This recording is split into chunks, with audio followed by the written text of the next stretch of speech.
Okay, this is a very niche rant, but I don't care because I think it's important. I just bought my first, I shit you not, I just bought my first blow dryer, like hair blow dryer, probably in easily 10 years. 10, yeah, easily 10 or so years, maybe more, a decade, give or take.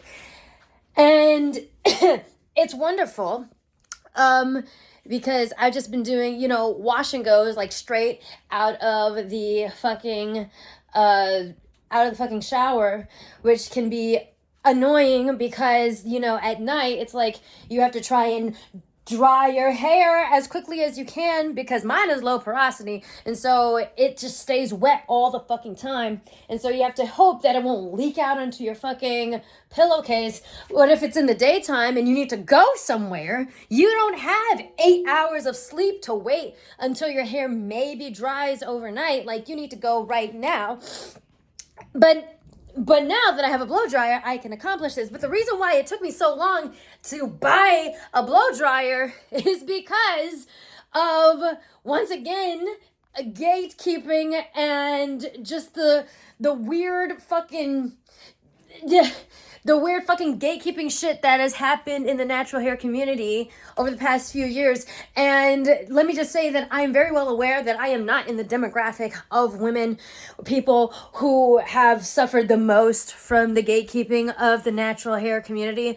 I am a 3C girly, and the natural hair movement, like when it started, it was so fucking wonderful, because we're accepting our curls and kinks and twists and stuff. Oh my gosh, yes, black women need this. But then, as the years go by, and even now, you see that the natural hair community, as far as those who are at the forefront, mainly consists of women with hair like mine. 3C, the quote unquote good hair, right? The mixed light skinned girlies with looser curls that have at some level always been kind of acceptable. I was bullied for having curly hair. I also experienced the end of the aisle that would tell me, oh, you have good hair, because I'm mixed race and I have looser curls.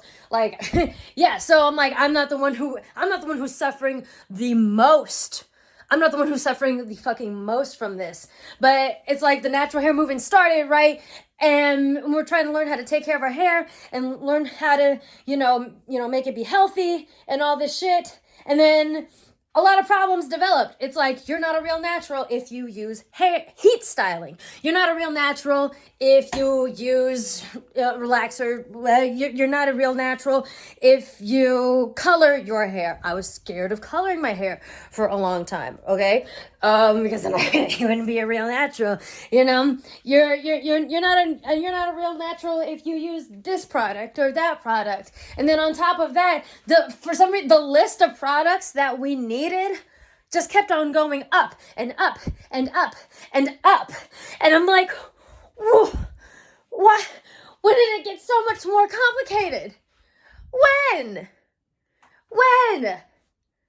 I don't understand. It just, being a natural hair girl, it just became, for a lot of us, a way that just made our lives more complicated. Now, I thought this was about wanting to love our natural hair if we decided to go natural, if we decided to go curly, because just because you have your hair out straight or because you wear wigs or whatever doesn't mean you fucking hate yourself. That's just what you like.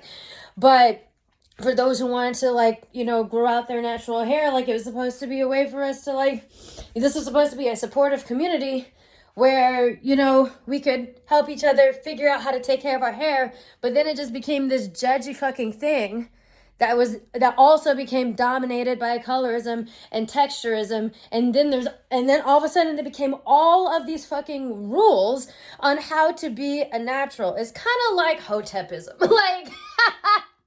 It's kind of like how Hotepi shit attempts to tell black people the exact fucking way to be black. And then after a while, it's this is fucking exhausting. I didn't know that there had to be so many rules on how to be naturally me. And obviously we, most of us don't fuck with that shit. But the natural hair movement kind of became that. And because of that, it has taken me a decade to buy a simple blow dryer so that I can dry my hair in 5 to 10 minutes so that I can be ready to go in 5 to 10 minutes after I put two products, only two products in my hair. Maybe one, sometimes even one. It took me 10 years to buy a blow dryer because of that guilt and that gatekeeping. How stupid is that? What have we done? What are we doing? What are we doing?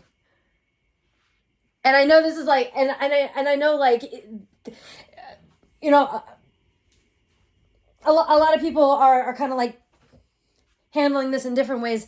Like I know like there's a lot of women that are buying relaxers again, kind of coming from that guilt and stuff. She's like, no, fuck this. Like what? Like I'm just gonna go whatever makes my hair more manageable for me. I'm gonna do that. Like fuck it. You know what I mean? Not to say that your hair isn't manageable naturally the way that it is, but like literally like fucking whatever works for you.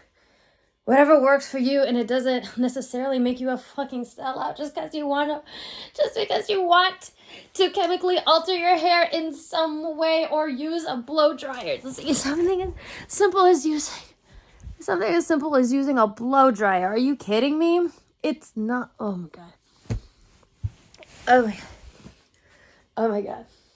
Like we can do a deeper talk about, you know, I think there's a deeper and more nuanced talk as to why a lot of Black women, you know, don't go natural, and the societal pressures that have been placed on us, and whatever, and what that means. We can have that discussion, but at the end of the day, it's about whatever is easier for that person to maintain their fucking life and their fucking lifestyle. Who fucking cares? Who fucking cares? And so the fact that something like that has kept me from buying a $19.99 blow dryer for 10 years, which is literally making my life so much easier right now, that's fucking bonkers.